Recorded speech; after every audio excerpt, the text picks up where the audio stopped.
A biker gang shootout, Oklahoma. You may have not heard about these thugs. Let's put up the pictures, full mass here. Okay. 3 dead, 3 wounded. A deadly Oklahoma City shootout between 2 rival gangs last weekend has left 3 people dead and 3 others wounded. The incident occurred at Whiskey Barrel Saloon and involved members of the Homiatos and Bandidos, an international biker gang, and the FBI describes them as an outlaw organization. So let's go to this guy, okay? So you have one, he's a leader of one sect. This is Eric Oberholtzer, and he looks to be a badass, right? He's 29 years of age. The city's chapter president of the group called the motorcycle club was under investigation for a prior shooting, already targeting the Bandidos members in Texas when he died in a hail of gunfire Saturday. That's according to court documents. 2 members of the Bandidos affiliated groups, which are affiliations probably not subscribed to the direct gang, also died in the crossfire. This is interesting. Andrew Sump, 28, who was identified Thursday after notification of next of kin, and Francisco Tanahara, 38. All right, so let's put this up. Okay, look at these fellas.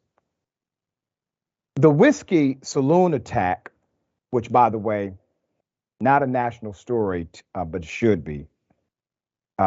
1 year after the alleged Homietos members, Eric Oberholtzer, Mahir Alohodizik, and Christopher Daniel Holt, opened fire on the Bandidos. They were later arrested in connection to the shooting. So what led to the incident? Violence broke out when 7 Bandidos affiliated men followed Oberholtzer and alleged fellow Homieto Myers into the bar. This was targeted and struck Myers from behind. That was the execution of the attack. The scuffle escalated quickly, obviously, when men on both sides decided to pull out guns. One shot the other. Some got shot Oberholtzer.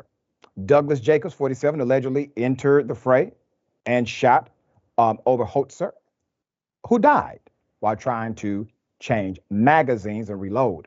That's according, once again, to court documents. The wounded Myers turned around and allegedly fired a killing shot into Sump and stumbled out of the building, where Nicholas Sweet, 42 years of age, allegedly crept around the corner and shot him multiple times in the back. That's another murder. Let's put up the affidavit. According to an affidavit against Sweet, Myers had his back towards him at this point and was completely defenseless. That is from the District Court of Oklahoma County. There's more. Put up these fellas. The Oklahoma County Police, they've now charged Douglas Jacobs on the left and Nicholas Sweet on the right in connection to the shootout. Jacobs' charges include first-degree murder, accessory to murder, conspiracy, and possession of a firearm during the commission of a felony.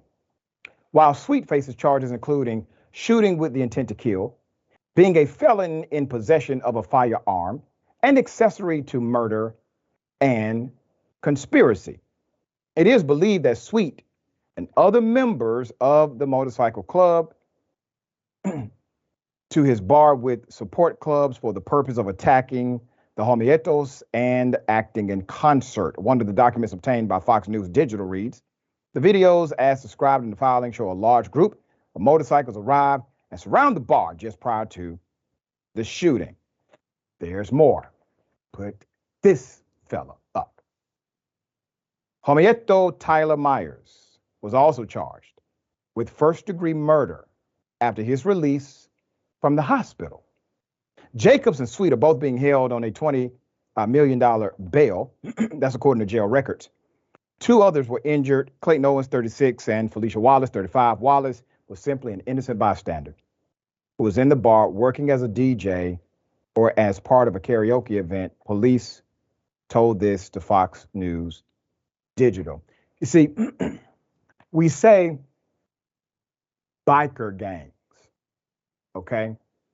Biker gang. This is just a gang. They happen to ride motorcycles. They're just a damn gang. It's a bunch of lawless thugs who decide to operate in criminality. The modifier of the description does not faze me. You see, these individuals are violent to their core. They are typically 100% lawless. They care nothing about others who could get injured. And when it goes down, I'm talking about these criminal acts, these shootouts, innocent bystanders are killed. You rarely hear this be a national story or somebody from national leadership in politics, especially on the Republican side. You never hear them talk about how this element needs to be dealt with, how we need to have more police because of biker gangs. No, they reserve that language for unarmed black people who get killed by the police and all of a sudden, oh, well, they were a bad guy anyway. Look at the criminal record before this happened. But look at this. Virtually every single one of them had a massive criminal record prior to the engagement that killed and injured individuals that day. This is part of the narrative. It is why we actually report elements of the news that many will not. It has to be fair. The reality is these individuals committed carnage, criminality, and they are in fact simply gang members. Nothing else. All right, Max, thoughts? This is horrific. I mean, I'll be honest, I didn't know that our country still was dealing with a lot of motorcycle gang-based violence. That seems like a very 1970s thing. But what I will say is, it does look like our red state friends have a real problem with violence in their states. And it probably could benefit a lot of these red states to look at places like New York and how they became the safest city in America. Because right now, it looks like these red state governors just cannot handle runaway violence in their communities. I mean, I can't tell you the last time New York had a biker shootout, but it has been quite a while. Yeah, exactly.